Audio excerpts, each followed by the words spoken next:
Welcome to Local Point, your life, your stories, with your host, Chris Piner.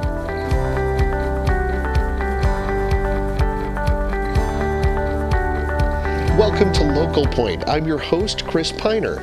In the studio today, we have Larry Cesspooch here to discuss that November is Native American Heritage Month, and we also want to know just a little bit about you, Larry. Sure, yeah. Welcome to the studio. Thank you for having me, Chris. Would you mind just giving us a little bit of a background of who you are? Sure. My name, Cesspooch, means white belly in Ute. I'm a Ute Indian, and I live over in Neola. That name Cesspooch comes from around Montrose over in Colorado. Our people haven't always been here. We've come from Colorado. Our Ute people, we were pretty much in Colorado and Utah. So we were relocated here, and so that name comes from Montrose. I grew up here in the basin, and in 1970 we had the draft going on, and I ended up in Vietnam. I was a radioman in the U.S. Navy, and my job was we flew C-2 cargo planes out to the carriers and did the tailhook thing and catapult, cat shots, and we carried mail, passengers, and cargo out to the carriers every day, and we were pretty much like the Greyhound bus. So we took people in and we brought them back out. So we were the road or the flight back home in most cases. So that got me into communications. And when I got out of the Navy, I went to an art school, the Institute of American Indian Arts in Santa Fe, New Mexico, and I could draw and paint, but I couldn't see doing that the rest of my life. And I was watching a film crew outside that were doing an exercise, and the sound man had headsets on his head, and I'm going, wow, that's what I did in the Navy. And so I went out and talked with them, and that looked a lot funner than what I was doing, and I changed my major over to communications. Right. And I got my associates there and went on to film school in Santa Fe. By that time, I realized the power of film. You can make people laugh 1 minute, and you can make them cry the next, and that's power. And so I got into filmmaking. I returned back home and established the first production company, one of the first for Native people in the States, and it was the Ute Tribe Audiovisual. We produced a lot of documentary type films on the tribe, the culture, the history, and the language, and so we documented like those 23 years.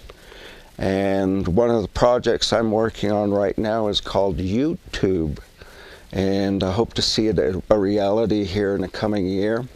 But all those over 600 films we produced will be on YouTube, so our tribal members can type in their FB number, their enrollment number, and with the security password can have full access to all the films. We'll have some that's just general for the public, and they can check those out. But I do films, I do storytelling. I have some animal relatives that I use, some puppets, and so I talk about how the Creator made everything, and what he had intended for all the animals and why he made them the way they were.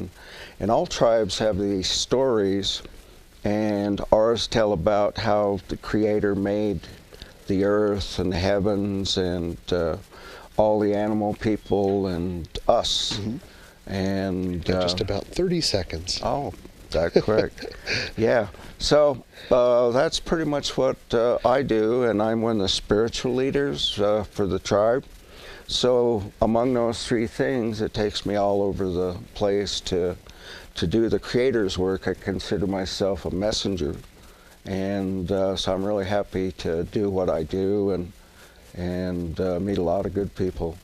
Well, I'm very happy to have you here in the studio today. It's an honor to meet you, and I thank you for your service. Yes. I do want to talk a little bit more in the second half about Native American Heritage Month. Sure. And some of the other things that you're involved in. Stay tuned. We'll be back after this break. On the current episode of Wild Air, we follow Cole and Dave Dutton on their rifle antelope hunt in Duchesne County. And then we return to the Batty Farm for harvest time. All of this on the latest episode of Wild Air.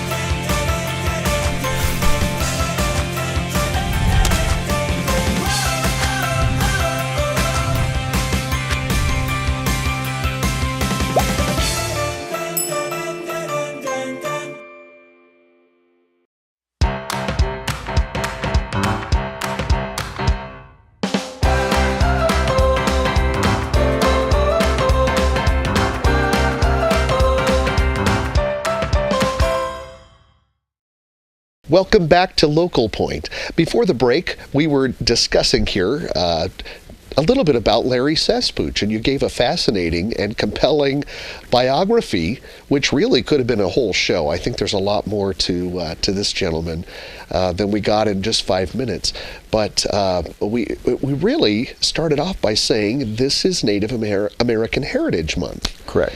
So really appropriate to talk all year, 12 months of the year, but there is a special commemoration this month, so it's particularly nice to have you here and help us remember that that's what this month is celebrating. Can you tell me anything more about Native American Heritage Month? Sure. Native American Heritage Month was declared by President George Bush during his administration. And he wanted to recognize all the contributions Native people have provided for society. Number one, the land. Right. We were here, have been on this continent for thousands of years. Yeah. And we had corn, turkey, and all the things that we celebrate for Thanksgiving and Christmas. And so a lot of these things were already in place. Of course, when Columbus came here, he was lost. Right. And so he didn't discover us. Yes. We found him, actually. And just through all the years, all of the contributions Native people have provided to make America what it was back in the Civil War. Native Americans, if it weren't for them, back in when we were fighting the British, if it weren't for Native people, we might still be under British rule. And back in the Civil War, they also played a part in that made things possible to end up the way they did. Native people are the first to sign up for any war. As I said in the first segment, I'm a Native American veteran. All my relatives are, my uncles, a few of my aunts on both sides of my family. Some people ask, well, why would you want to serve a country that isn't yours anymore? It still is. It doesn't matter what anybody says as far as title. It still is native land. And so who best to fight for but our own country? And so that's why we're the first. We've had a number of governments of the Iroquois Nation provided the template for what we use today in our government. So there are so many contributions that aren't even recognized. And continue to be. Yeah, by most society that until you get down and look at all the contributions, do you realize, whoa, you know, right. There's a lot of things were in place, and that's what we've lived on all these years before anybody came here, and it was just us. One of the nice things about having a month to commemorate any group of people is to pause and acknowledge those contributions. I love that. Right. You started to say, I interrupted you. Oh, no, I was just going to say, so there's all those contributions we made. In filmmaking, of course, there was always the cowboys and Indians, and things finally got to the point where we began acting in our own films rather than a non-Indian with a wig. Right. And so all of filmmaking's changed where we're telling our own stories now, and I think that's a great accomplishment. And where you're not always the villain of the Right. story. Oh, yeah. Right. I love that. I wish we had more time and a longer program. We've got about 30 seconds left. Can you just add anything else in our closing minutes or seconds?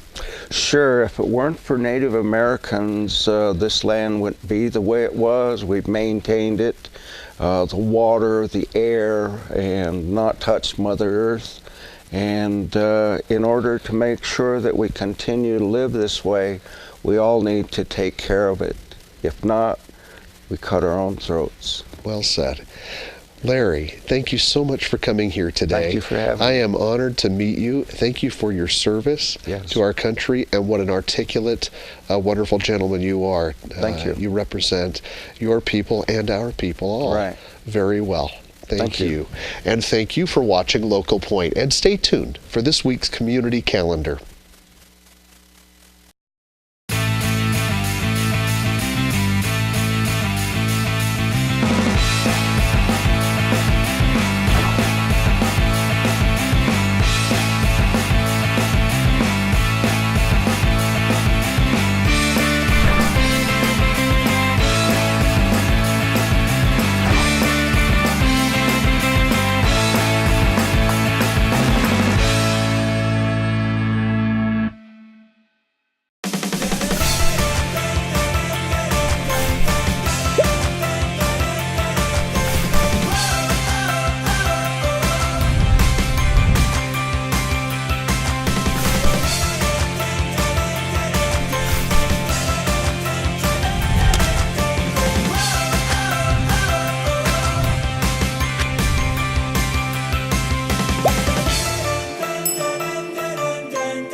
Well, hello, my friends, and welcome to this week's community calendar brought to you by the Vernal Area Chamber of Commerce.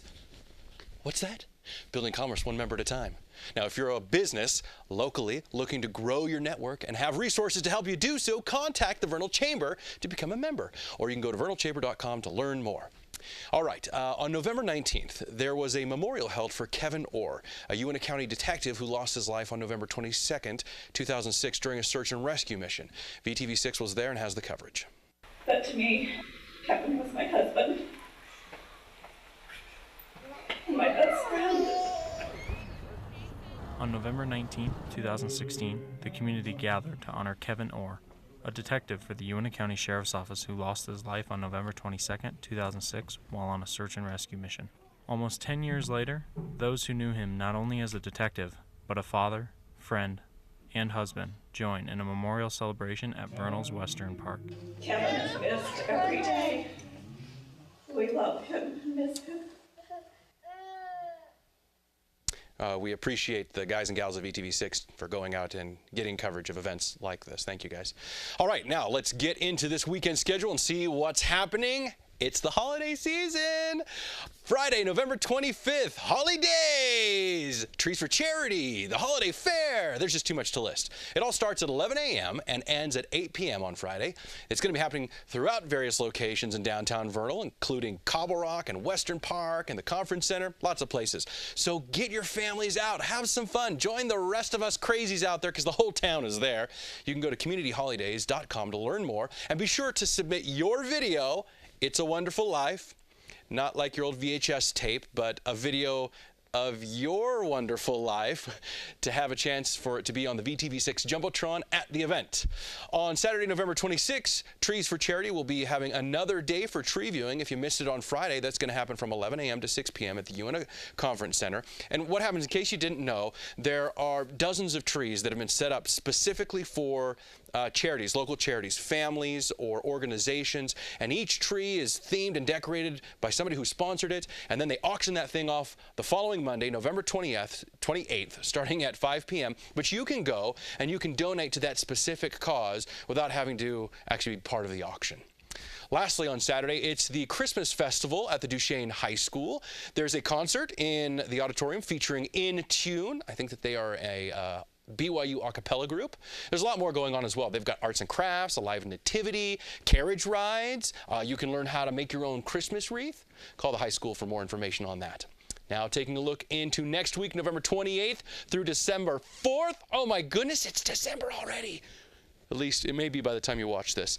Wednesday, November 30th, documentary film night at the UNA County Library. It starts at 7 p.m. They're going to be showing He Named Me Malala. It's a documentary about a young Pakistani girl named Malala. You may have heard her story. As a young girl, she was kind of outspoken for women's rights and girls' education rights, just civil rights in general.